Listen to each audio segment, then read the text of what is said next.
Hello, everybody. I'm Will Hespy, and this is The Breakdown. Tonight, we'll be speaking with Brian Jones, the senior producer of Sinister Creature Con, and Dan Acosta, a special effects makeup artist and featured guest at the convention. Sinister Creature Con promises to be a horror convention unlike any other, happening this weekend, Sunday, August 15th, at the Roebelin Center in Roseville, California. Right now, I'm bringing on my co-host, Martin Anaya. Where are you, Martin? Hey, brother. How's it going? I'm good. Hey, Will, I just want to thank you for helping me on this one and helping me to pinch hit on this. Just folks, so you know, Will is one of my interns, and he's learning how to do this thing. And by the way, man, good on you for stepping up and making it happen, dude. We really appreciate it. Folks, if you're watching, you can take the link, whatever you're watching on, and spread it to your friends. Let people know, because this is going to be a good one tonight. And as Will said, California Film Foundation is here for you.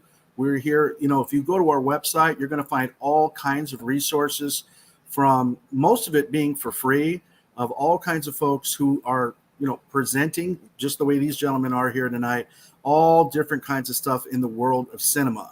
And we're going to get back into what these guests are talking about in a second. But the other thing I want to mention is that you do have, if you're watching on Facebook, or even if you can click through on YouTube, there's a sidebar there, and you can actually ask your own questions, and we'll try to relay those, or maybe even get you in the chat if possible. But with all that, let's bring on Dan and Brian. Where are you guys? There he is. What's up, fellas? How's it going, guys? Hey, Brian, man, you have a fantastic name. I'm sure you already know. Yeah. Very, very simple, right? Like, well, my parents weren't too creative. I pull you up, and I'm like, this guy used to play for the Stones, man. This guy's been all over the and of course, Dan, you know, I think I want to say that we had you in person. Was it 2019, huh? Yeah, it wasn't in the time, because I think we only did 2 shows in the time of COVID that were like. Yeah, it was at a bookstore, I believe. Yeah, at Carol's Books.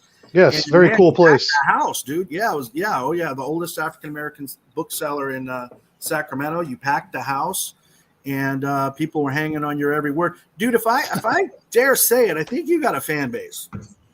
I might. I'm not sure. I mean, it's the beard, man. People just remember the beard.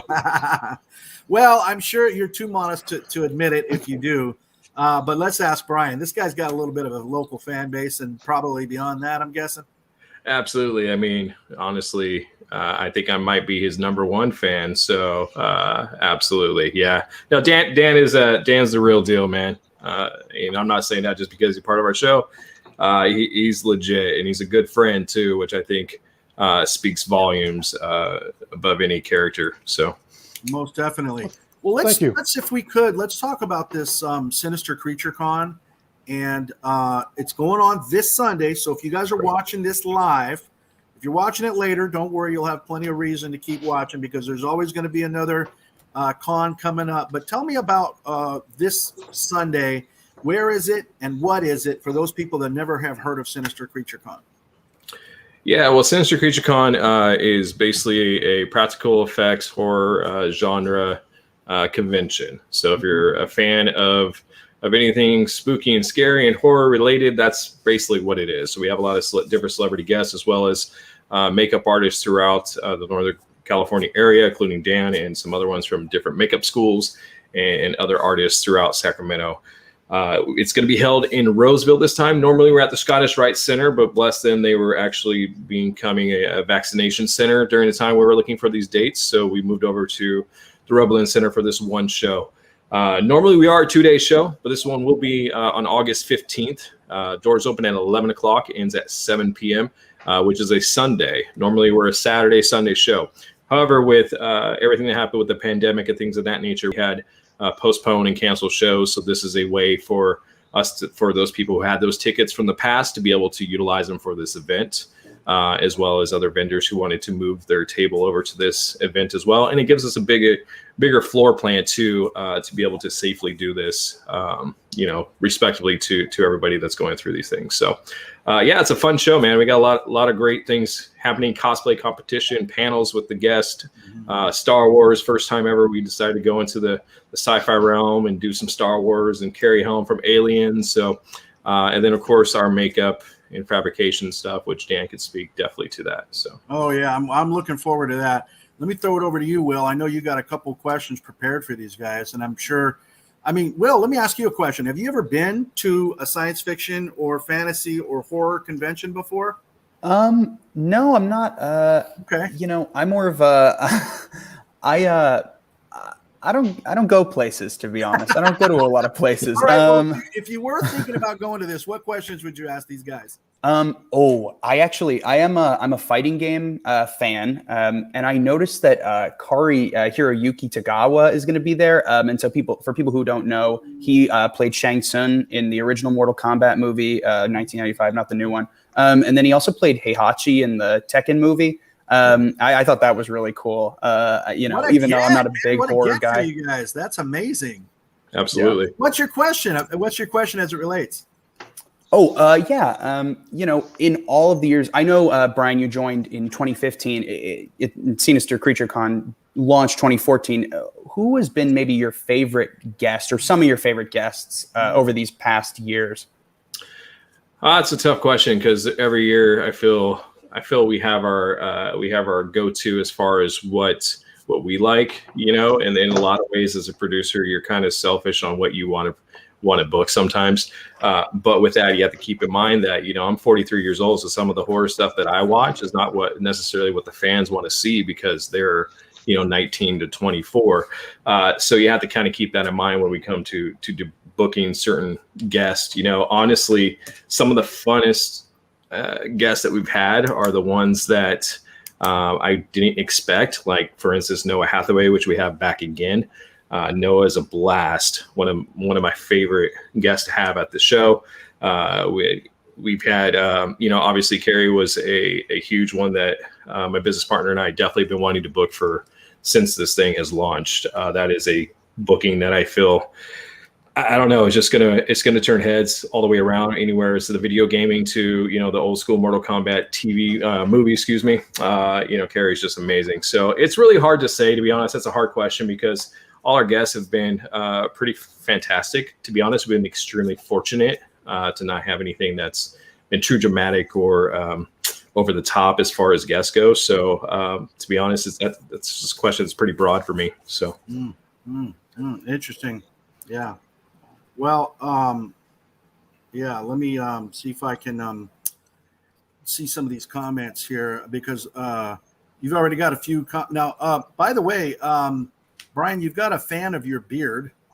Oh, yeah. And I don't know why that was directed at you, Brian, because, but do you happen to know somebody named Drew Godini? Yeah, he's actually, yes. Yes, I do. He likes the beard. So. Sorry, Drew. Who is that? Yeah, who is that?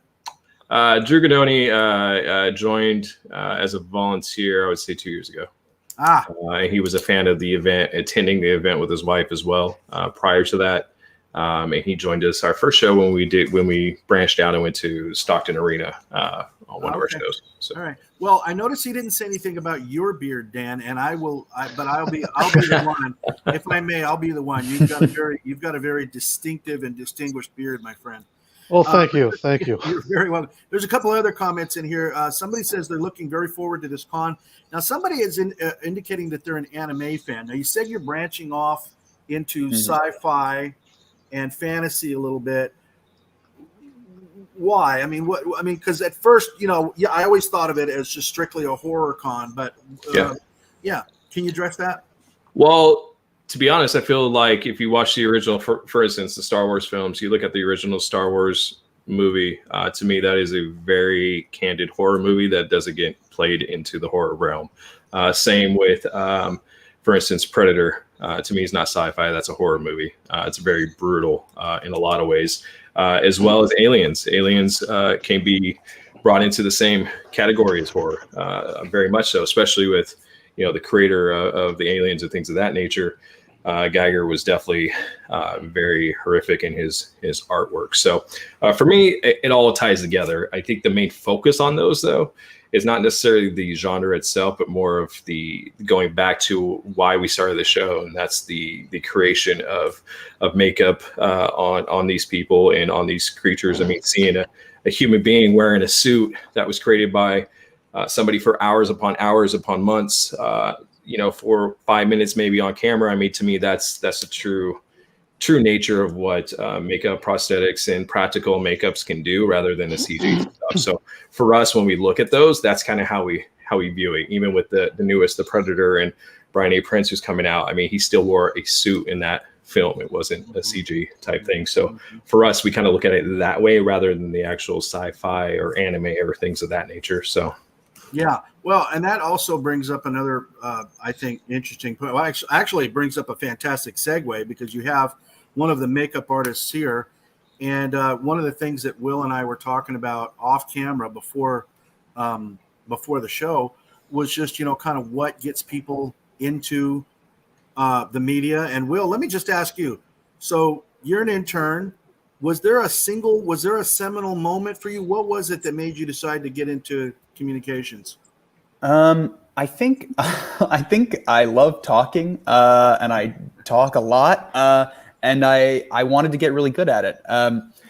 I think in terms of this internship specifically, honestly, things like this, I'm very excited to be here on the breakdown. I didn't expect this opportunity. Let me ask you the same question, because Dan, you've been doing this for a while. Now, I think you and I are kind of close to the same age. Brian looks like a very young man in an old man's game here, but he looks like he's Brian. If you are older than I think you are, then you've aged well, my friend, like a fine wine. But what I want to know, Dan, is what got you into your current line, into your thing, man? Why? How? It's kind of funny. I fell into it. It wasn't something I went out and seek to do. I did it for therapy. I was involved in an accident a few years ago, about 10 years ago. And I worked at a haunted house, and I just watching people put makeup on and sitting in a chair for a while, because I do a little 2D design as well. And I thought it would be fun to do a couple makeups, and they never asked me to stop when I asked. And then after 2 years of doing that, they decided to make me a paid intern. And then I met Joel Harlow, and he kind of gave me the green light. He said my stuff was tight and clean. I mean, a lot of people probably heard the story already. But yeah, no, I was more into doing poster bills for bands and stuff like that. I had no desire to do makeup. But once I started doing the makeup and seeing how my work would come to life afterwards, it was so much more fulfilling than just doing it on a flat piece of paper. Yeah. You mentioned that you've done a lot of different projects, and I know that you've done music videos, independent and studio films, even like a stage production. I was wondering what your favorite project to work on has been. My favorite was I did it was like a theatrical play of Beauty and the Beast. The reason why I like that one so much is I'm not a huge Disney fan, but when you do makeup for a theater, especially when you have like a live crowd, you can't stop the play and go in and fix whatever happened to the person's makeup. Mm-hmm. And you also have to do almost like clown paint. It sounds kind of funny, but they have a lot of red light on stage, and it just bleeds out most of the makeup. So learning how to get the right combination of colors, pigments, and whatnot, and then to actually sit there and watch the show go all the way through without any hiccups on my end. Meaning the makeups didn't fall off, nobody sweated their things off, all the transitions went smoothly, nobody noticed the different beasts, because there were two beasts. Nobody noticed the switches. Stuff like that was it was really rewarding. Now, I'm the only one who knows all this stuff. The people in the audience and other people don't know all this other stuff behind. Yeah. So they don't realize all the anxiety I have during the first couple of hours or whatnot of the day doing these makeups for people. But that was probably my most rewarding. But every job I've done or whatnot, I've had a lot of fun. I mean, there's always takeaways, and everything's always a learning experience when I'm on doing something new. Now, I think it's absolutely fascinating that the primary kind of, I guess, centerpiece for this show is to watch people like Dan do their thing and apply makeup, and you can see it's not just a cosplay event, but it's an actual creation. It's almost like a maker's event, really. I mean, you could call it, Creature Maker Con, and probably be an apt title. Tell me about some of the other events that are going to go on. I think I'll try to see if I can share screen one more time while you're talking. But talk to me about some of the events within the event. I mean, there'll be a floor, right? Like a convention floor, right? Yeah, correct. So there's one large convention floor, basically. The floor is set up where we'll have a section that's for the panels that are happening. There'll be a partition, in order to kind of contain the sound, because you're in one large room, obviously. And then on the floor itself, around that, we'll have the table set up where you have outstanding list of vendors. We have close, I think, 110 vendors, maybe somewhere around there.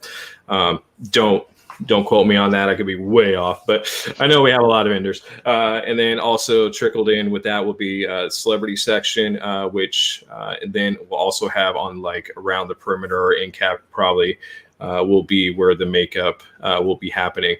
So throughout the day, while people are walking the floor, checking out the vendors, they can, go through the vendors and also see Dan and the other makeup people creating whatever they're creating, on the floor at the same time. And then go over, get an autograph with their favorite celebrity if they want, and then head over to a panel and check out, panel where these guests, certain ones will be discussing, any questions that you might have regarding their career.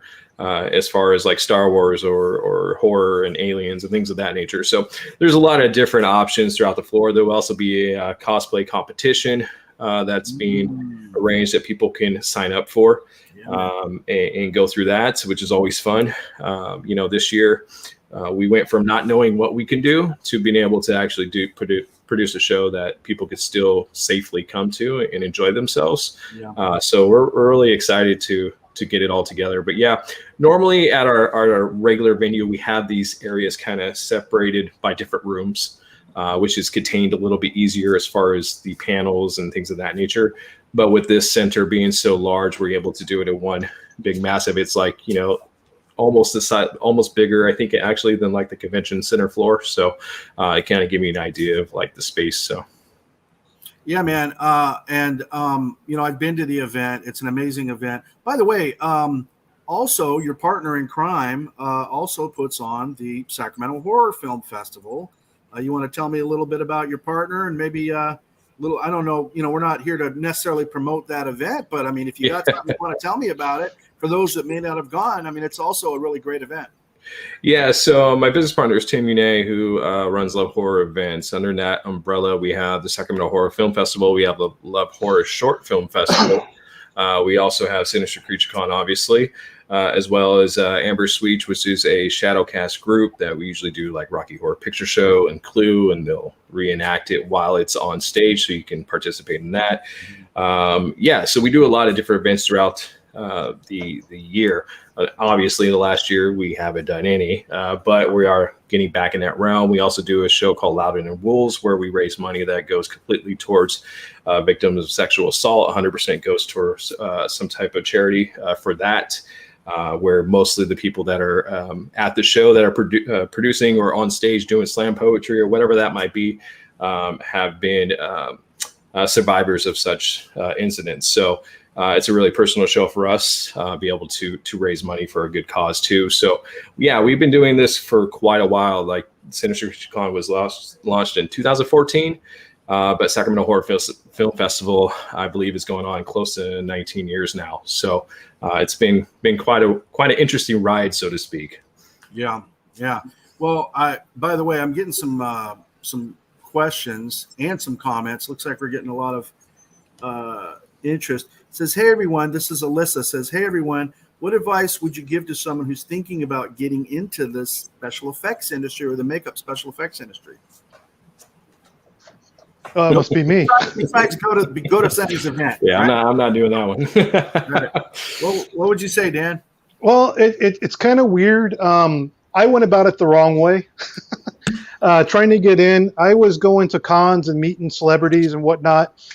And I realized that they have No clue. They're just a talent being hired to say words, which is cool. But the best way to do it, if you're trying to get into it, work at like a haunt house as a makeup artist if you can. That helps you hone your skills. That helps you actually do stuff every single day for at least for a month. And you can figure out what you're doing right and what you can't. And a lot of time, haunted houses have makeup that they supply, which is great because when you're practicing, it gets expensive. It does. Try to find student films, people who are doing films on school or whatnot that may need some makeup artists. I do know that Sacramento's got a film thing where they go in and it's like the 10 by 10 and the 24-hour films and all those. I've done a few films with those when I was trying to break in. Just remember, go in. It's not your idea. You're just helping somebody make their idea come to fruition. Don't be afraid to take criticism because you're going to get a lot of it. Just know that your makeup isn't good because you want them to like what you're doing, so they're going to tell you how they want things done. Once in a while, you get freedom of creativity, which is nice. It's just continuously. You got to hustle. You're working on their dime though, and that sounds like some really sage advice. You're getting it kind of for free. You're learning how to apply your craft. Right. Well, that's great advice. Will, any other questions that you pop into mind here as we're coming?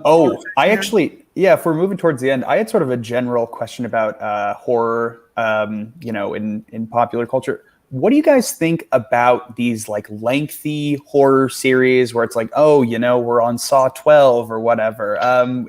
What do you guys think about that? There's a lot of really good horror TV series now. For that, Chucky is getting a show now. What do you guys think about that? Do you think the integrity of the original movies is still there? I'd love to hear your opinion on that.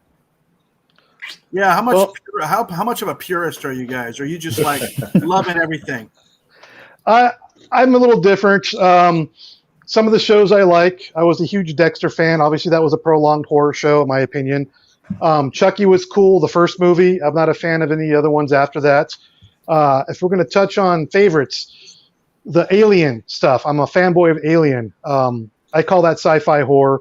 I like that type of stuff. I mean, if you look at the original Aliens, those aliens were in garbage bags. The bodysuits were plastic hefty bags. I mean, nobody knows that unless you watch the backstages or if you actually freeze footage and actually inspect it. If you can get in there and lighten it up a little bit, you'll notice that's all garbage bags. It's good. It keeps the genre alive. Helps people like me stay and work. As far as the integrity goes, I don't know. It just depends. Everybody's different. It depends on who's producing it. Depends on who's making it. It depends if the company's looking for a cash cow or not. And that usually depends on how good the series or the movie's going to be. The Saw stuff was interesting. I liked them all the way up to about 4 is when I stopped watching. Watched all the Friday the 13th. Some of them good, some more bad. I mean, it's just pure entertainment. I watch it whether it's bad or good. Yeah. Well, same question for you. What do you think, Brian? What's your go-to? Anything that breathes any type of life into the horror genre, I'm for. That's how I see it. I have really good friends who have directed, some of these films that we just spoke about, and seeing them come back to life and getting back into that genre is always exciting. Like Darren Bousman, who did, Saw 2 through 4, absolutely killed it. And I absolutely adore that man. And he was a good mentor of mine when I was in college, and seeing him come back to Spiral, for instance, was really interesting. And also seeing a take of that really made me go, I want to watch that, is seeing, Chris Rock write a Spiral film. Really? Chris Rock?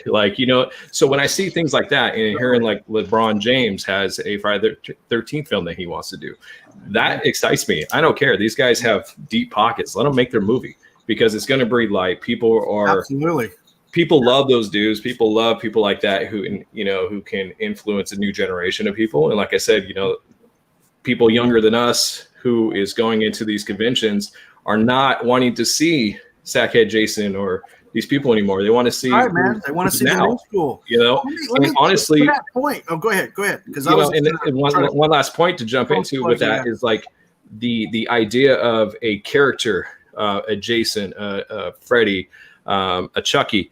Those actual characters, we don't have those icons anymore. They're not being created. That's not happening anymore. Yeah, those people are dying off. Let's be real. They're on their last leg, or they have passed.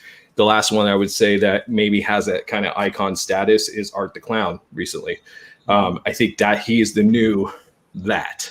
But other than that, you're not seeing that. You know, we're not going to see Skarsgård become the new it guy for the rest of his life. You know, that family is going to do much more. So I'm for it, man. I don't care how long the trilogy goes. I'll watch Saw 285 and Jason 57. I don't care. Well, listen, brother, I got to get this in because we're almost at the end. But how can people come and soak up all this magic that you guys are doing this weekend?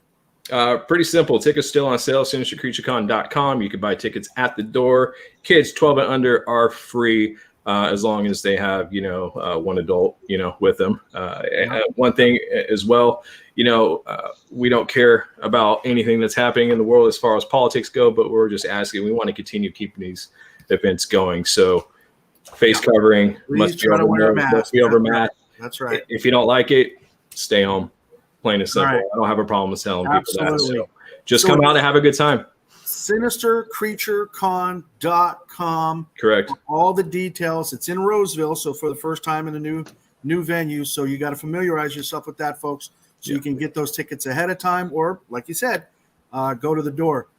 Guys, I want to tell you, it's been just absolutely a thrill to have you guys here. And we'll see you on Sunday. I'll be there. I don't know about you, Will, but I mean, Will's in San Francisco right now, so we'll try to get as many of our crew out there as we can. But before we let you go, I just want to say a couple of other comments coming in. I want all the iconic horror killer, female horror killer. Somebody wants that. Somebody else said I want all the horror. Actually, same person said I want all the horror films, and then somebody else said The Hills Have Eyes as far as favorite. She said that movie. It's a classic. Which one? I think she's talking about the original. She just said Hills Have Eyes, so I'm guessing that means the OG. They're both good. I like them both. The Wes Craven version for sure. So, guys, we got to get out of here. Thank you so very much, Brian. Thanks for having us. Thank you. Dan Acosta, break a leg this weekend. To my Thank man, you. Will, my co-host. We got to let you go. Thank We're you. out of here. It's the Breakdown, baby. We'll see you next time. Thanks, guys. Have a good one. Bye.